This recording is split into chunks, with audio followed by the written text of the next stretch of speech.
Have you ever dated a dismissive avoidant or a fearful avoidant and found that it took a little while for them to introduce you to their friends, their family, and many important relationships in their life? Well, in this video, we are going to cover the four major reasons why this happens, particularly for the dismissive avoidant attachment style, and really these crucial things that you need to know and understand so you don't take it personally, but also a conversation you can have if you want to progress the relationship along. So, reason number one, dismissive avoidants tend to do this is that they like to keep their lives separate. They see separation as essentially the safety blanket to a certain degree because dismissive avoidants feel like if I have a relationship that fails or doesn't do well, and if they know my friends or know my family members, then those relationships will be affected as well. And dismissive avoidants do not like conflict and they don't like to feel uncomfortable or unsafe. And as a result of that, they try to keep things separate so that if something does go wrong, because they also usually carry limiting beliefs about relationships, they think that they may not always last, or they're not sure if they want to make these big commitments and give up their autonomy, their freedom, their independence. And they tend to sometimes just fear that relationships won't end well. And so, because of that assumption, paired with their need for safety and comfort, they try to essentially just minimize any risk that they can, and that allows them to sort of make the decision, okay, I'm going to keep people, separate from each other. And it isn't until things are 100%, I'm for sure going to make a huge commitment to this person, ready to get married, ready personally in my life, ready for the next steps. It's often only then that they will introduce their partners or somebody they're dating to their family and close friends. Number two, dismissive avoidants have a huge fear of judgment. Now, I want to really be clear about this because it's really easy to misinterpret this one. Their fear of judgment doesn't necessarily mean that they think that their partner that they're dating is only worthy of negative judgment. It's that they fear judgment at all. Like they will often just fear hearing anything negative, and they know to a certain degree that other people's negative opinions of their loved ones, of the people they're dating, can really affect them and make them want to doubt or question the relationship or even push the other person away. They tend to take people's judgment that's very close to them. They take their judgment very to heart. And so the reason for this at a deeper level is because they often experience a lot of subconscious shame. And they tend to have these big shame wounds where they can really feel way too much shame for something that isn't really that big of a deal objectively. But that's how trauma works. Wherever we have trauma, we tend to feel a magnified version of what somebody else may feel from an objective point of view who isn't always or also carrying the same wounds as we are.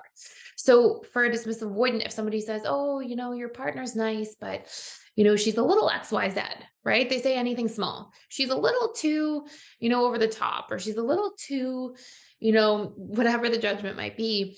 The dismissive avoidant is very clear, and they know on some subconscious level that that's going to make them feel a lot of shame, and that's going to really sway their opinion. So they may, because of that fear of judgment, try to keep somebody at arm's length. And this really brings me to number three, which is, not just the shame piece, but they fear doubting or questioning their relationship because of somebody else's opinion. So sometimes they're almost trying to protect their relationship by not introducing somebody, because they know on this subconscious level that other people's opinions really do truly affect them. And here's the really interesting thing. For dismissive avoidance, it's not like they care at some grand scale what everybody thinks. It's not like that. It's not like they're like, oh, the stranger who I just met or the people in the workplace, I really care about what they think of me.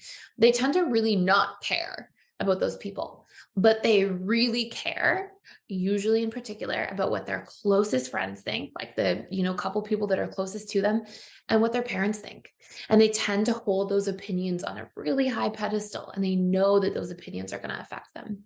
And before I share with you number four, if you are like in a relationship and you're not feeling happy in it, or you feel like there's a lot of challenges and things are on the rocks, and you want to really move the needle on improving it, getting things back on track, or even just identifying, is this the right relationship to try to continue pursuing, or should I be moving in a different direction? We have a course you can check out for free for 14 days. And with it, you get bonus access to literally every single course at the Personal Development School. We're doing this just for the month of May, for Mental Health Month. And this also gives you access to, I do 4 live webinars a week. You can join me in a webinar. And also we have daily webinars with our internal trained coaches and facilitators every day from Monday to Saturday. So if you want to join in, get access to all that stuff for free for 14 days, including the How to Repair Any Relationship course, which is all about determining whether it's the right relationship to repair, and then what to do should it be a good fit. You can use the link below and you can check it out and subscribe down there. And that will give you access to everything for 14 days for free. So the last major reason that dismissive avoidants don't like to introduce other people to their parents is because they see it as this huge commitment. A lot of dismissive avoidants have very idealistic views about relationships deep down. They'll often think, okay, I don't want to introduce somebody unless it's the one, or I don't want to introduce somebody and then essentially have a breakdown in the relationship and my parents have attached to that person, or my parents think that I did something wrong, that I ruined the relationship, or have a judgment about it. And so that commitment and vulnerability piece there feel really big. And they fear those things on sort of those different ends of the continuum, either committing too much or feeling like it's really vulnerable if something goes wrong. And that then their parents see it and may judge them as well. And so those pieces together tend to be those follow-up final pieces for why dismissive avoidance may completely avoid introducing a partner or somebody they're dating to their close friends or parents overall. So I hope this makes a whole lot of sense. I hope you enjoyed this video. If you did, I put daily content out here every single day for free for you to check out. So if you don't want to miss any, please subscribe, hit the notification bell. We talk all about integrated attachment theory, the new attachment theory, how to help you thrive in your relationships, recondition your subconscious mind, leave your baggage in the past, your fears, your wounds from past relationship traumas, and really learn to have a healthy relationship to yourself through healthy boundaries, learning your needs, and really increasing self-esteem through a lot of different tools we share here. So please subscribe, hit the notification bell. I hope you enjoyed this, and I will see you in tomorrow's video.